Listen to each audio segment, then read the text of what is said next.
Woodlands location. But Fusion is a fully accredited private school and we serve 6th through 12th grade. It's one-to-one personalized education. So every class will be one teacher to one student. We have a lot of students that, the traditional school setting isn't the right fit, and it could be ADHD, anxiety, depression, or they're just wanting a completely new environment. So I'm super excited to be on this call with Dr. Ron and all of you, and I'm excited to learn some more today. So thank you. Thank you, Brooke. Miss Pam? Yes, I have somebody that suddenly wants to log on, so I was trying to I can deal with that. I'm Pam Messer. I'm Executive Director of the Attention Deficit Disorders Association, and we have virtual support groups and events. And this Saturday, we're having one Try and Make Me with a behavior specialist. She's very funny, and also you learn a lot. And then we just found out we're having Dr. Jay Swallow is doing anxiety and ADHD on November 12th. And the only other thing is, if anybody had been planning to go to the CHAD conference in Dallas, November 17th through 19th, we are an affiliate as far as just the conference. And if you let me know, we have a link and you get a 15% discount and Ada gets a donation. So if you're thinking about it, let me know. Thank you. All right. So can you all hear me okay? Do you give me a thumbs up? No? I'll come closer. How about now? Okay. So here at the Houston Neuroscience Brain Center, we do EEGs to look at the brain and look for neurobiomarkers that can account for symptoms like ADHD, learning disabilities, depression, anxiety, and more. And then based off of the EEG report, it can help us select medications that are going to be the best fit for the brain. Or we can develop neurotherapy protocols that can train the brain to, it uses operant conditioning to train the brain to perform at the frequencies that are the most optimal for the brain and thus decreasing symptoms. I'm also the children and adolescent therapist here, and I do talk therapy with kids and teens and have other therapists for underage groups as well. And I still have a hard time hearing me. I know it. You should be okay. So weird. Okay. I'm like holding the mic up. Can y'all hear me? I think maybe if Dr. Ron mutes his and you unmute yours just for this intro.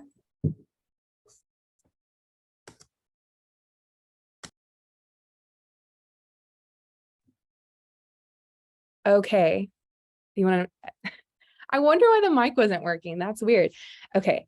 So here at the Brain Center, we do EEGs to look at the brain, and we look for we send it to a neurologist and electroencephalographer to look for neurobiomarkers that could account for symptoms such as like anxiety, depression, anxiety, or more. And then based off of the EEG report, we then can work with a psychiatrist to select the best medication that would be a best fit for the brain, or develop neurofeedback protocols to do training, which we use operant conditioning to train the brain to perform at the frequencies where they're most optimal and will then decrease those symptoms. And I'm also the teen and adolescent therapist here. And so I do talk therapy, kids and teens, and we have an EMDR therapist here. And so that's a little bit about our services.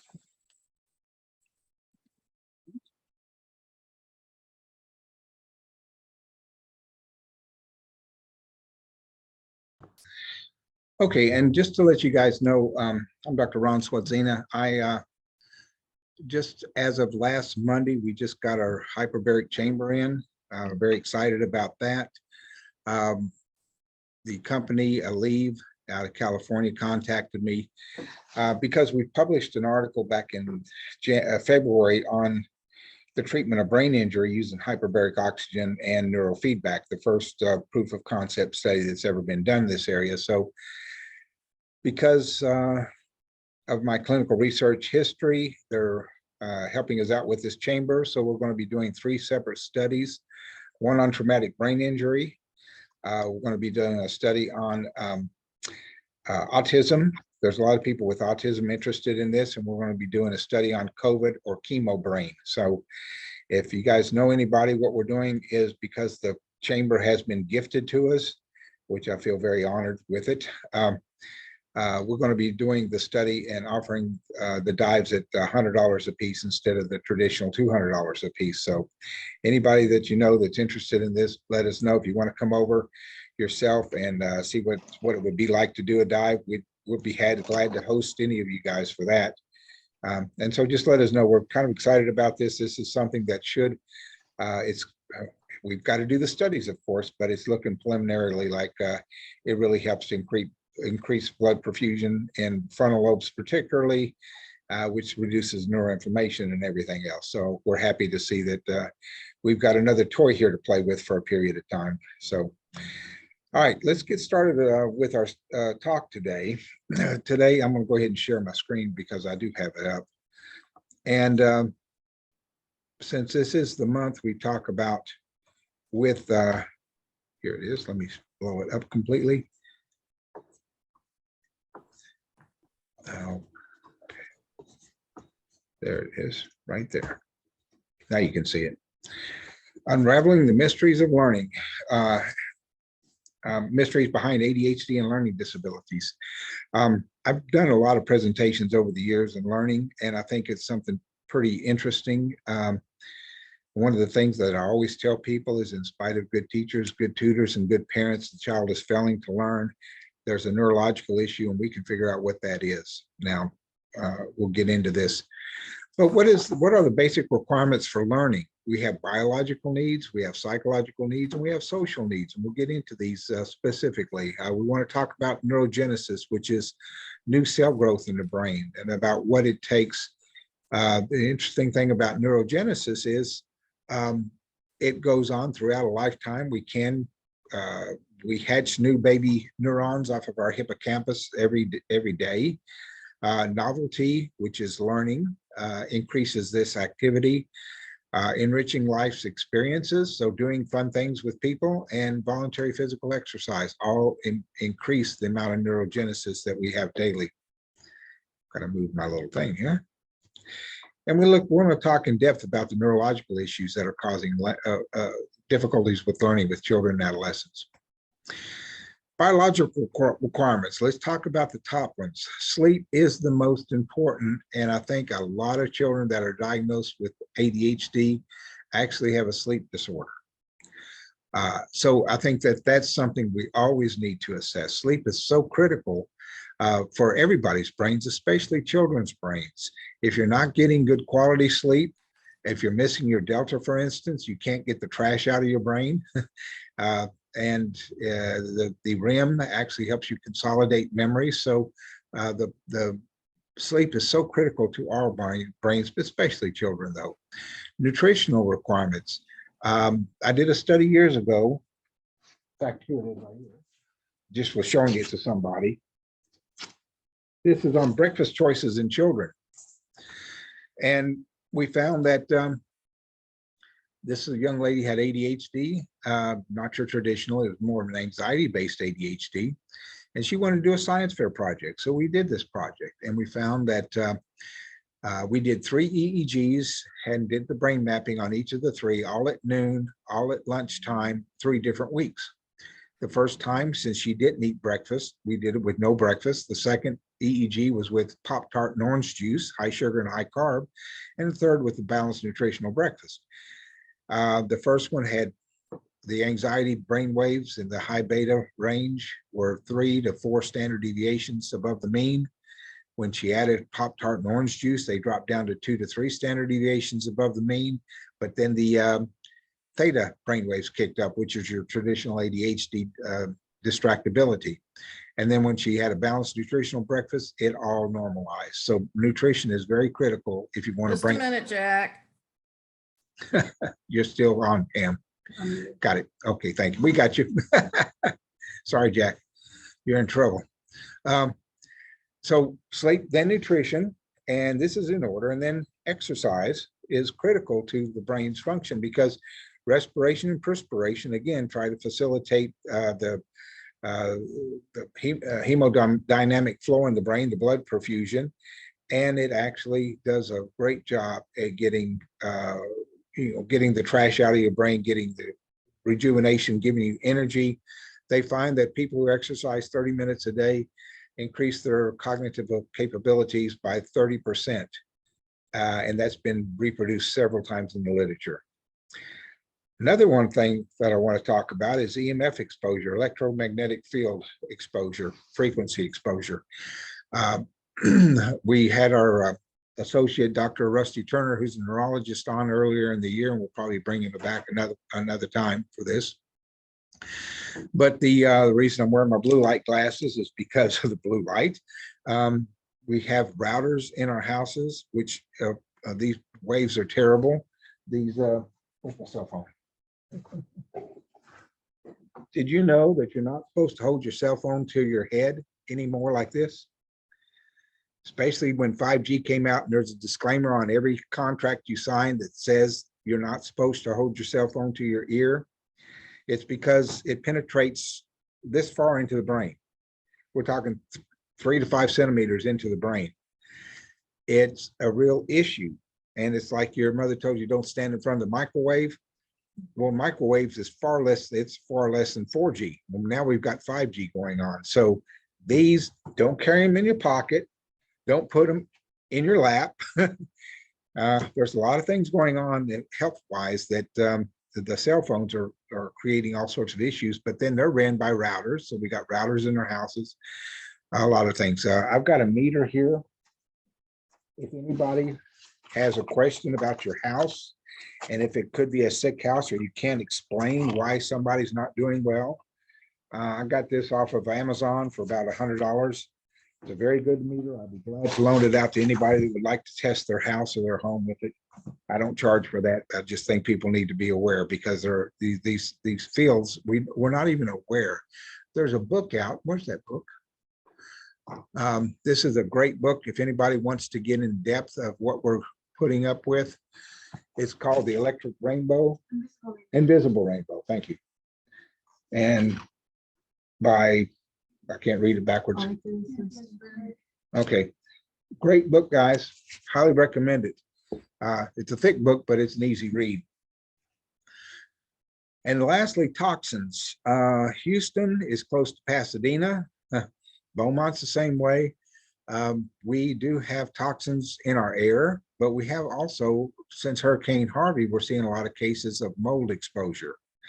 So if your child started out doing okay, but since Hurricane Harvey has started declining in their ability to learn, we may have a toxic issue going on here. Mold toxicity in these children's brains we find multiple cases a year of this.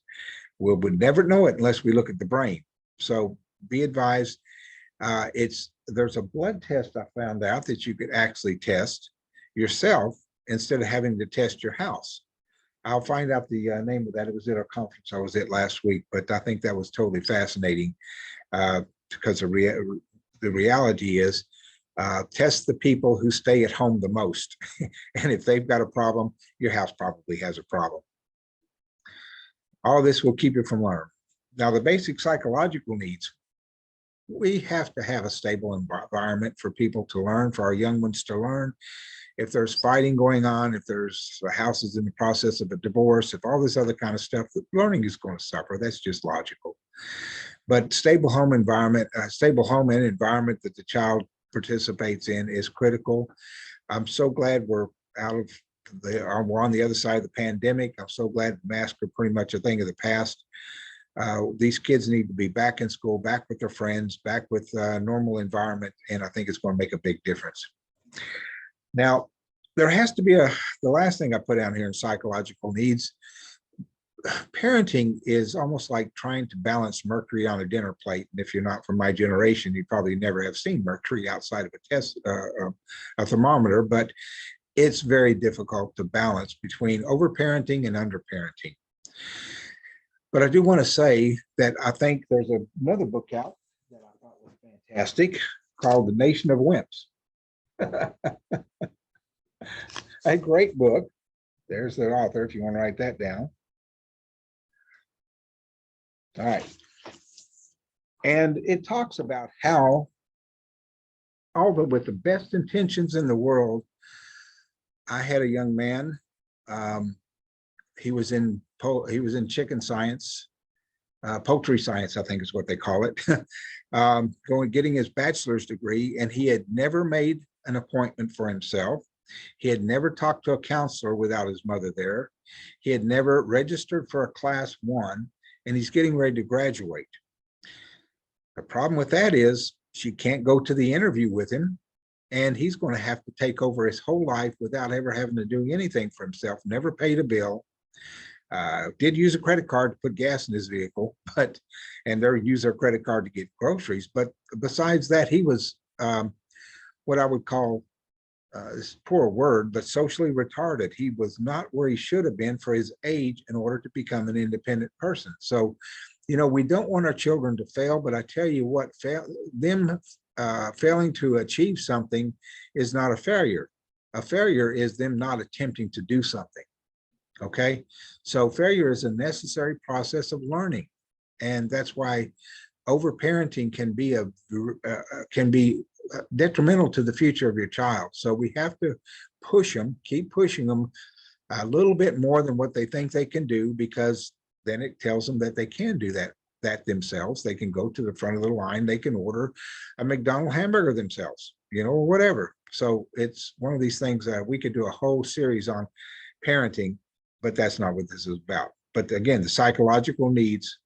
I had a mother that said that she basically took every test for her son because he has to get into a good university. I said, but you can't go to the university with him. How's he going to learn how to take his own test and pass his own test? And so that was just incredible. It's like we're not seeing the big picture here. Social needs. Learning is about delayed gratification. Instant gratification addictions, such as video gaming, we're going to talk about next month, thwarts the desire to learn. Okay. Delayed gratification is learning to play the guitar, learning to be a little gymnast, some sort of skills training that takes hours and hours, and school is just one big delayed gratification after another, as you tend to stack up. What's behind me on this wall is all these degrees. We have to have these degrees to be successful in life now. That's just the game that we have to play. But if we teach our kids that it's all about instant gratification, and let them have the fun of video games, again, by video game talk, it can cause all sorts of issues with them not having the concept that delayed gratification is truly worth it and helps us become successful in life. So on to new things. Neurogenesis. Like I say, every day the brain hatches new little neurons, and then they gravitate to where the greatest need is. So school is the most wonderful way in the world to wire the brain, because if the kid's not in school and a child's not learning, where are the neural little cells going to go? They may go to maladaptive behavior, who knows? But school is really encouraging. So we talk about doing neurofeedback in the summertime. We have these brain camps going on where we do 2 sessions a day, 5 days a week for 2 weeks, and get 20 sessions out of the way pretty quickly. But whatever that child does in the next 2 to 3 hours following neurofeedback, we've just stimulated the brain to hatch a bunch of new neurons. And whatever they're weak in, that's what I tell them, whatever you're having difficulties with, if it's math, you need to be doing some math papers or multiplication tables or something for the next 2 hours, because that brain, those little baby neurons are looking for a place to go. So that's one of the ways we can look at stimulating that part of the brain so that they do gravitate to that situation. If they're having social issues, after we do neurofeedback, they should do socially something with friends, and that's not on the computer playing games. That's out there in person with them, 3D, not 2D. So it's an important factor that we realize. That's why these people that are getting to be my age, and you see them do puzzle books, or you're seeing them do this and that and the other, they're trying to extend that brain as long as they can into their golden years, so that they don't lose their abilities to think later on in life. Because at my age, the brain starts slowing down. it's a circle of life, and I'm doing everything I can to speed it up, to keep to put that off as long as I can. All right, neurological abnormalities inhibiting learning. And this is what we found through years of doing this work. I started doing EEGs in this area back in 2005. So the most common issue that we see is focal slowing. Focal meaning in one spot of the brain is slower than the rest of the brain. Now, back here in the left posterior temporal is Wernicke's area. That's the receptive and expressive language area. Broca's area is up here in the front part on the left side also. And that's where we have the articulation of language. So if you've got a stutter or something like that, we may have an articulation issue, but it's because the back of the brain is sending information to the front of the brain to get the words out correctly. So focal slowing, it can happen from a brain injury, but we see many, many, many children that do not have brain injuries, but actually do have focal slowing in that part of the brain. I've got a high school person shadowing me this week from School of the Woods, and she's got dyslexia. We're going to be doing an EEG on her this afternoon. It's going to be fun to look at her brain for her senior thesis. I think this is kind of great. She's got dyslexia, but we were talking yesterday with our neurologist. We have a breakfast club meeting with him on Zoom every Tuesday morning at 7:30. And he was talking yesterday about, the brain is an interesting learning instrument, that if it has an issue, whether it's dyslexia, Erlen syndrome, ADHD, whatever, something is taken away, something is abnormally formed, you will be given a gift in another area to compensate. And so I think her thesis is going to be on identifying the gifts of dyslexia, for instance, something like this, which is another way to look at it. If we look at if we're only seeing the negative, we miss the positive. So I think we need to turn it around and look at it. What are you given if you have something taken away? We know if you lose your sight, your hearing becomes very acute. It's automatic. If your hearing goes, your sight becomes better, and your sensation of things around you, your tactile sensation. So focal slowing is something that we see in a lot of children with learning disabilities, and it's something that I think we need to find, because we can fix that with neurofeedback, because we can go strictly to that part, speed that part of the brain up without damaging the rest of the brain. The next is isolated epileptiform discharges. This is like little seizure activity that may never cause a convulsion, but it's causing a disruption. So if your child sometimes says, I have to read and reread and reread to get this information to go into my head, then it's likely that they're having these little spike and wave activity happening, and they'll miss a couple words the first time they read it. They'll miss a different set of words the second time they read it.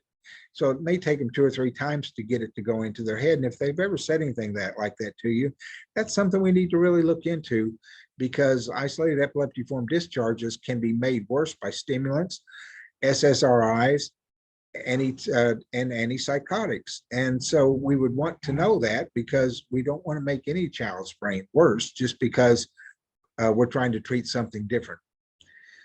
We also see this temporal alpha is the third one. Alpha is a resting rhythm. One of my first cases, I had a boy with Erlen syndrome. I didn't know that much about it at the time, but he finally described it as the words seemed like they were swimming on the paper, and he would, on the page he was reading, and he would have to, he would get nauseated and have to go home. When he got home, he wasn't nauseated anymore because he wasn't reading anymore. And so, having this hypothesis, I bought a bunch of colored transparencies, and I overlaid the computer screen, and we were able to determine which transparency stopped the words from swimming.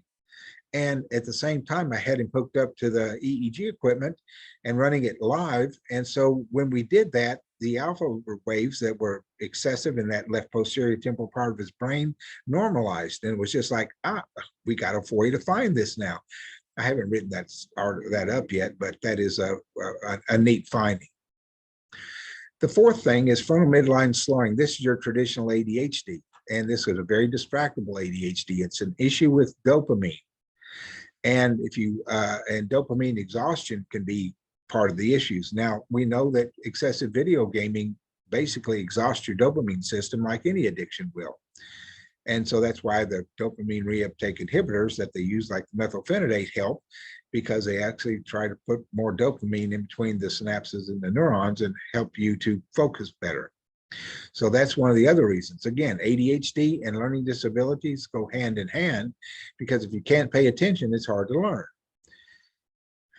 Okay, number 5 is frontal alpha excess. These are the most talented artistic brains that we see. They can design things in their head and make it happen. They can write poetry, they can write music, they can, great brains, but they tend to be a little bit moody. As you know, most musicians and artists are a little moody. That's just in their nature. Again, you're given something as a gift, something's going to be taken away. So that's part of the deal. You know, Van Gogh, Edgar Allan Poe, Mozart, all these people, they had some mood issues, you know, but they were very gifted as well. These are the ones that are distracted more so by their thinking than by a butterfly flying by. So teaching them the ability to be able to say to your brain, okay, brain, I don't care what you want to think about. I'm supposed to pay attention here. You got to take control of your brain. Usually it takes about 16 to 20 years for females, but a lot longer for males. We develop slower. They're work in progress the rest of our lives, I think. All right, the next one is slow alpha frequency. These are the under-aroused brains. These are the brains that are lack the maturity of their peers. And they're just, the processing speed is slow. I think every brain actually speeds up over time, except for my brother's. He has yet to speed up, and he's 68 years old. But I haven't measured it, but I just suspect he has a slow brain. But he's stuck many years to his junior, and these children will be the same way. It's under aroused, and that's why they use a certain medication. Sometimes they use an amphetamine type stimulant, because that will increase norepinephrine, which increases the alpha frequency. And so the last one I've got listed here is spindling excessive beta. This was first written on in 1950, the second article in 1962, the third in 2015, and the fourth in 2021. And I'm number 3 and number 4, and I'm getting ready to publish number 5 article. This is an anxiety-based ADHD. It's if you have somebody that responds, you wonder, why did they react so violently or so emotionally to such a small thing? Little tiny provocation sets them off. I'm sure you guys know these kind of people. They will be the ones that don't sleep very well, get up in the middle of the night, can't go back to sleep. It truly is a definite anxiety-based ADHD. So we think it's a reflection of neuroinflammation, because children have like a 10%, children have like an 18% chance that failed on medications, because that's all I see is difficult cases, but of having the spindling excessive beta. Adolescents about 20%, but adults about 31.5%. So with the study I'm going to be doing on chemo brain and hyperbaric oxygen is all about the spindling excessive beta. I think it's a EEG biomarker to help us identify neuroinflammation, and what treats neuroinflammation, what treats spindling excessive beta, and I'm saying it as 2 different things, although I think it's the same thing, is alpha-2 agonists such as Antunov or clonidine. Antunov is guanfacine, but clonidine as well. Because they're alpha-2 agonists, they're old blood pressure medications. I think they increase the blood flow to the frontal lobes, which decreases the spindling excessive beta. Hyperbaric oxygen treats it. Photobiomodulation treats it. Neurofeedback treats it as well. So make medicines and make spindling excessive beta worse are stimulants and SSRIs and SNRIs. All of those will make it worse. So if you had your child on any one of these medications, they had a terrible response to it, it's probably because they got spindling excessive beta. Like I say, the most important thing is identifying what's causing the person's abnormalities, and then go in and treat that specifically. Like I say, sometimes there is a medication match. You know, and I'm not anti-medicine, but I'd rather match it to what the brain needs instead of just the behavior.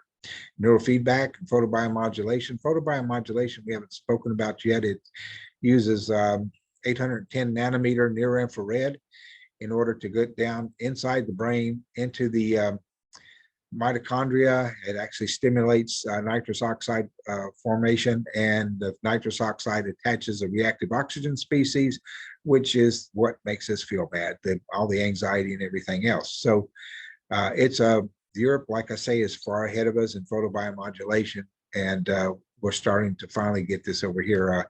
Drug companies don't like non-medications approaches to treating neurological issues because they mostly run insurance companies. So it's something that we're kind of behind Europe. Europe doesn't have the same type of issues that we do with pharmaceutical companies, but we should all work together. That's the bottom line. What's that? Yeah, the photobiomodulation also increases voltage is something that what are you going to increase voltage with? We know it decreases it, but what can we increase it with? So that was good stimulation to see. So now's the time to open it up to everybody and get some questions going here. I don't like to present too long. It looks like we already had 2 questions pop in. Said, what's the brand of the device? Oh, I can give that to you. I think it's called Trifield. All right. It's in Amazon. You can get one right off of Amazon. Yeah. There you go. But I think it's good to at least do an assessment. At least we can, it's cheap enough to assess your house, assess your work, assess your computers, where your routers are and everything like that. What's the next question? Can you discuss your role? You discussed the rise of brain size over time.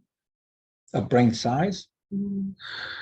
I'm not an expert in MRI and I'm not a medical doctor. So aside from that, we do know that MRIs do sometimes come back and they say that it's larger or smaller than expected. Most of the time smaller.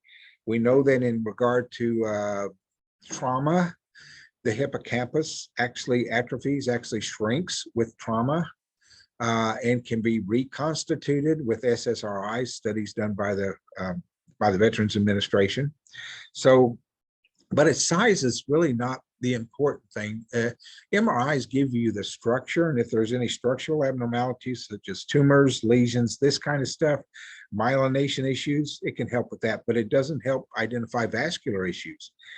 Magnetic resonant angiograms actually are better, much better, superior at looking at the vascular system of the brain. And in certain people, especially females over 50 that have a certain pattern, that the top things to look out for is if in the past year or two, whatever, you had started having issues with getting dizzy, and you started having any sort of a cognitive decline that you think is premature, and or fainting spells or migraines, blurred vision. All of these are symptoms of cerebral vascular insufficiency that an MRA can identify. MRA also can point you in a direction. If it's not the vascular system, it's more than likely the cardiac system. Your pump. If it's not the vessels, it's the pump. And I had one guy that had a pacemaker. We just had to increase his pacemaker output in order to make his brain function better. So, but I hope that answers your question. MRIs and MRAs are valuable in certain cases, and we know when to refer for each of those. Any other questions? No, I sort of think having recommendations on topics too. Okay. Miss Alexander says, if you guys got any recommendations for future topics, please put them into the chat. We're always looking for what you guys want to hear or what you think other people would want to hear us discuss. Like I say, this is interactive. We want questions. You can unmute yourself and ask me anything, and just somebody step up to the mic and do it. Come on, people, don't be bashful. I will add something, and I would be interested if anyone had any input, if y'all can hear me. Looking at how TikTok impacts attention in kids, teens, adults. I've had experiences myself and with my friends who can get into the TikTok hole. Talk about for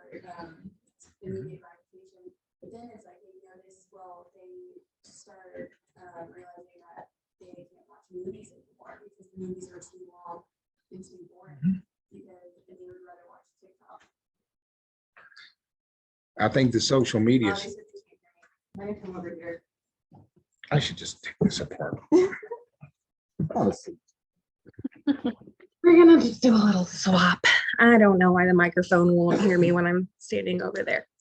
But I was just saying if anyone had any input, or we could have a conversation also about how TikTok is impacting the attention spans of kids, teens, even adults.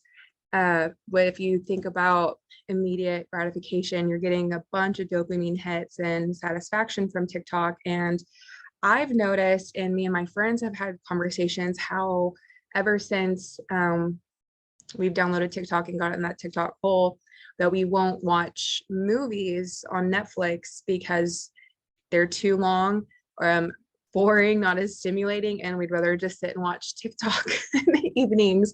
And so it's like, if I'm noticing that in myself as an adult with a fully developed brain, I'm wondering how that impacts kids and teens as well. So if anyone else has any input on that, I'd love to hear it. Or if Dr. Ron does, I'll give him a seat back.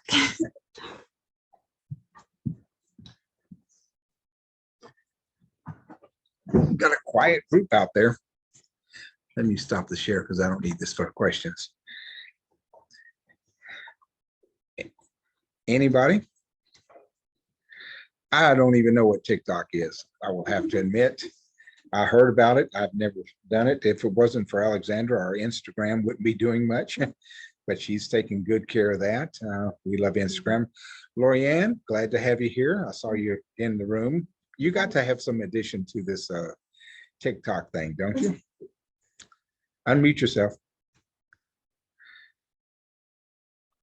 Oh, wait. There you go. You just unmuted. You're muted still. Yeah, there we go. go. We're good. I actually have never used TikTok. So I wasn't really planning on it either. But yes, I know it's very popular because I want to be able to watch the full movie. So. Well, let me introduce Lorianne. Lorianne is a therapist. She has the Houston Brain Center. I didn't know she had that center when I named mine the Houston Neuroscience Brain Center, but we've become close friends and colleagues. We both went to California in conference last week, and she's every Tuesday morning here with Breakfast Club with us. So if you guys are out in Katy and need some help out there, highly recommend her group out there. And you're about to shut down your local place here, correct, in Montrose? Yeah, But we'd like to join everybody we possibly can. There's 5 million plus people in Houston. We don't have to be in competition with anybody, people. Okay, what's the question? They just wanted to hear more about the hyperbaric treatment and what age range would you recommend for the treatment? Okay, hyperbaric oxygen treatment. Again, there's not much research out there in hyperbaric oxygen. It's a safe treatment. Age range, I've got the double wide so that you can actually put a wheelchair in there or 2 seats in there, because I couldn't see putting a child into a chamber by themselves without their mother. So I got the one where we can actually have a couple chairs in there for that reason. The child would be on the oxygen mask, breathing 100% oxygen through the mask. The mother, you still get a benefit for the 1.3 atmospheres, breathing that under pressure, under that 1.3 atmosphere pressure. So that becomes an advantage in regard to increasing the blood flow in your brain and decreasing neuroinflammation over your whole body. So the moms get a freebie treatment. A lot of people use it without the oxygen concentrator, but the child, we're looking at doing that for that. I would be interested in the study was basically on autism, just because I know there's a lot of parents that have come to me in the past interested in hyperbaric oxygen. But I think that it's something that we could consider for ADHD in a certain pattern, especially the ones that have the spindling excessive beta. We know the target and what we want to reach. So I'm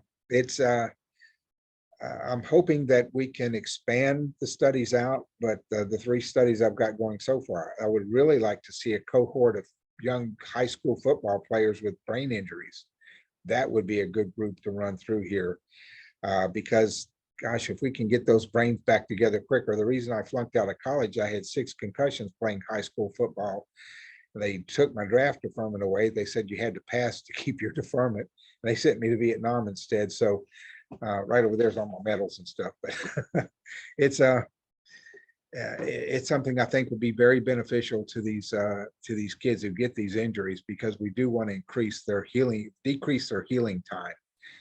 We're hearing a lot about brain injuries, and then everybody is I hear so many things from so many people about the COVID brain, and about how that's just inability to think, what we call brain fog.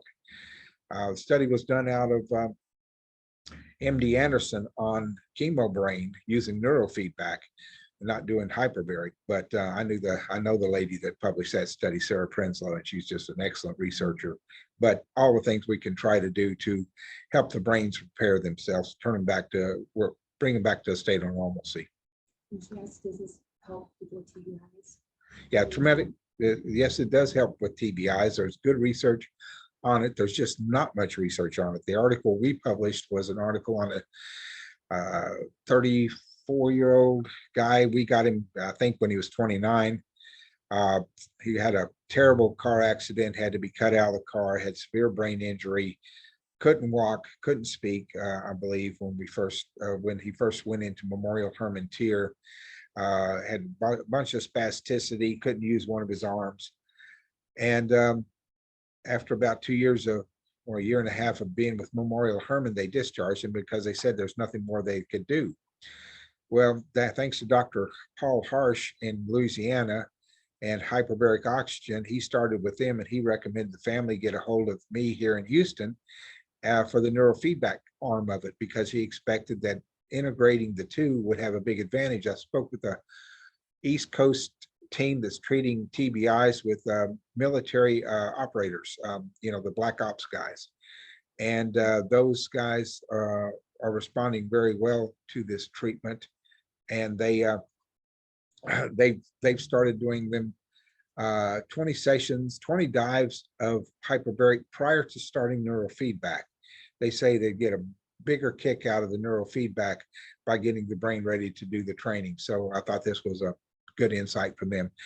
I'm hooked up with a large group of researchers from throughout the country, and so I'm always trying to do multi-site studies as well. So the traumatic brain injury, I think, is really where it's going to shine the most, because the inflammation part of brain injury is a well-known entity. And again, I think truly there's a lot of things inhibiting its return to normalcy. But we can reprogram the brain to bring it back, and we've proven this. So, or at least we had a case study that proved it. Any other questions? No, we got a great idea from Roxanne saying to do a discussion on autism and neurofeedback. Roxanne wants us to consider doing a discussion on autism and neurofeedback. Love to do it. All autism is not created equal. Okay. Please be advised. I'm doing research right now on machine learning. We just published a study 3 years ago with Enzo Grassi out of Italy. He once upon a time had a small study of 5 or 6 autistic kids, and using machine learning to see if I could identify the pattern, EEG pattern, in autistic children. And so I wrote him, because the author's name is always, the lead author's name is always on the paper. And I said, I really like what you're doing with this. It has a lot of, at least logically, it makes a lot of sense. I said, but your N, meaning the number of people you had in your study, kids you had in your study, was very small. I said, I got a large data archive and I'd love to collaborate with you. So he wrote back and said, music to my ears. And so that started a relationship that was really fantastic. And so I sent him 25 cases of truly autistic children, not the ones that can get the autistic diagnosis that you really question the diagnosis. I'm talking to true autistic children. And then I sent him 25 cases because I didn't have controls. I sent him everything but autism. So ADHD, OCD, ODD. So we had 2 pathological groups. One was strictly just autism. and the others with everything else. And so we did find a beautiful, distinct pattern. What we found that age did make a difference. So we could take it all the way down to age 4, we projected, in order to identify the autistic brain in a younger child. Now we've got it to where we can take it down to, we think, to 2 months old. So the second paper, I've got it, I've canned it, clinical EEG and neuroscience, a great journal here, one of my favorites. Just talked to the editor in this conference we went to, and they're going to put out a special request for anybody with machine learning research to submit their articles, because they're going to stem off into that in the neuroscience world, computational neuroscience. And so I've got the article already written, got it from Enzo, and so we'll submit that one on the second one. But so we've got some really good research going out there with autism. We've got a lot of people working on it. So it's, and I'd like to contribute some more, because I think we just don't need to find it. We need to fix it. We need to make it better, make it more functional. And I think between the hyperbaric oxygen and the neurofeedback, I think we've got a shot at it. So we're going that direction. We're going to spend our energy that direction. Any other things? I've got a question for you. Sure. Any of the work that you do help differentiate potential diagnoses where the symptomology overlaps, like ADHD, PTSD, and autism have a lot of the same behaviors? Well, see, that's the problem that we have with DSM diagnosis in the first place, as we all know. In 2009, Dr. Thomas Insel, the director of the National Institute of Mental Health, came out with this statement that not too many people caught, but I caught it. He said that DSM is not a valid instrument. They're no longer going to fund research based on its categorization. And they haven't. They created the Research Domain Criteria Project, asking for people, researchers like me, to come up with genetic research, with imaging research, with EEG as imaging, in order to identify what's causing the set of symptoms in this individual. And we are behind in mental health in that regard. I tell the story all the time. If I was 200 years ago, I went into my doc and I said, you know, that I was getting fat and going blind and my toes are tingling. They diagnosed me with blindness, toe rot, and obesity. And we don't have the diabetes stage there. We don't have the measurements from the lab work to say this is accounting for those symptoms. And so in answer to your question, when we do our work here, and that's why I love that I've got 2 neurologists on my team, we look at every case. We're looking at what's neurologically malfunctioning in the brain that has a clinical correlate, that has clinical presentation. If we find, we don't just look at the EEG and the quantitative EEG brain mapping, because we can have an abnormality in a person's brain and have absolutely no correlation with what's going on in that person's life. And for instance, you do an EEG on me and you'll find this left posterior temporal still messed up from all my head injuries. However, 150 hours of college will rewire the brain quite well. Don't mess with that abnormality back there, because it's totally functional. I write, I read, I'm a published author. Don't mess with that part of my brain. So we have to always match the presenting symptoms with what we see neurologically. And when we do that, then we know what medication could help, what medication absolutely should resist, and what interventions we could possibly do.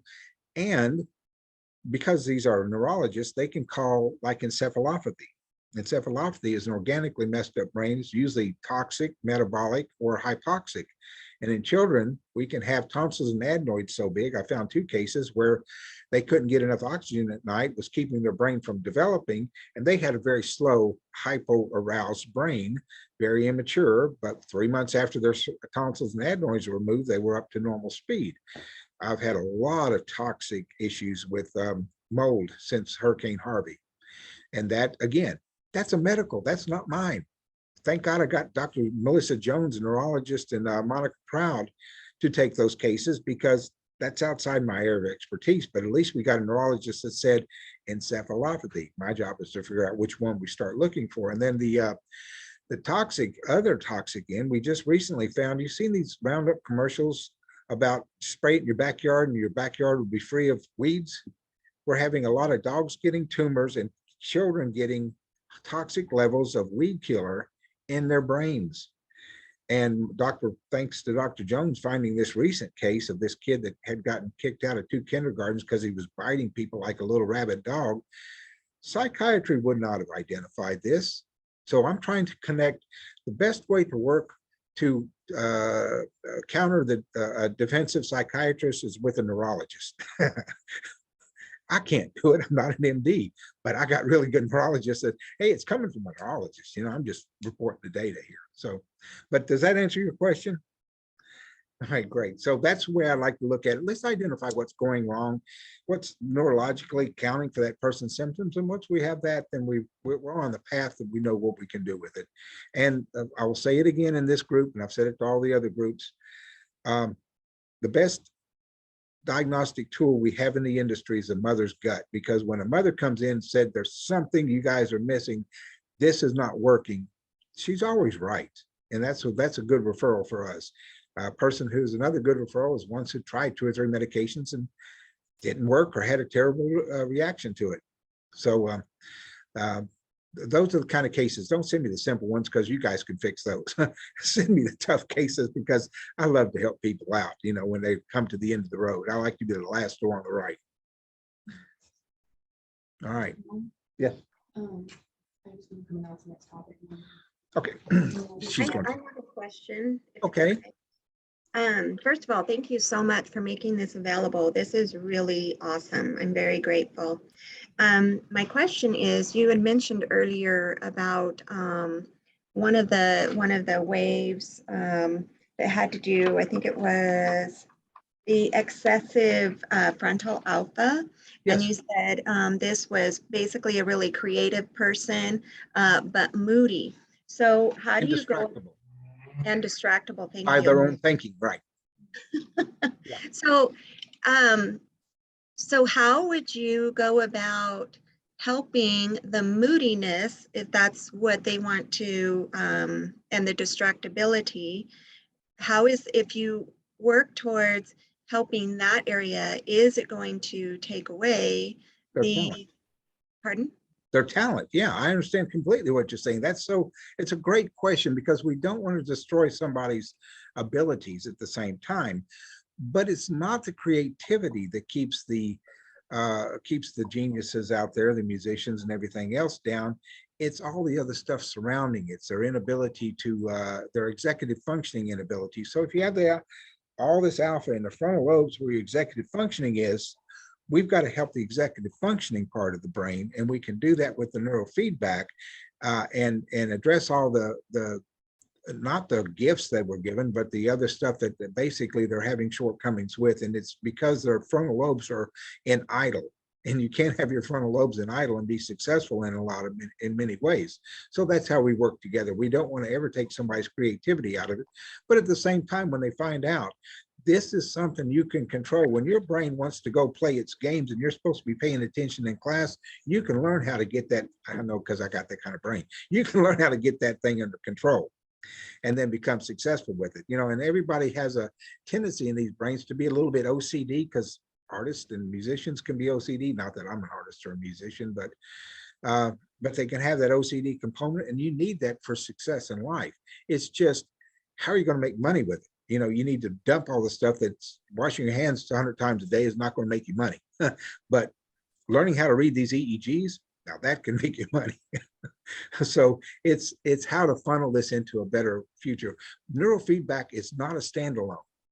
It has to be coupled with therapy, because we can make the brain function better, but we got to break the behavioral habits that you have that are taken away from your life and your future. And that's the most important part. We have to be able to do that. Does that answer that? Yes, partly.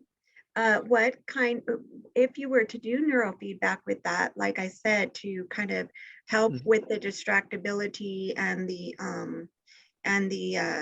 moodiness, what would you be doing?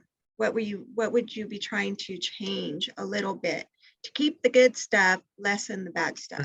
It depends on each individual. They're all, I mean, we can't do a cookie cutter for these types of individuals. You know, it depends on what we find in the EEG. And because it's never just a standalone, it's always coupled with something else.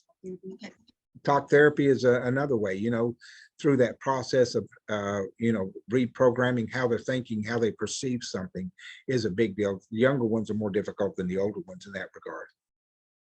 Right, and I'm a therapist, so it's awesome to be able to have both things to make use of. Thank you.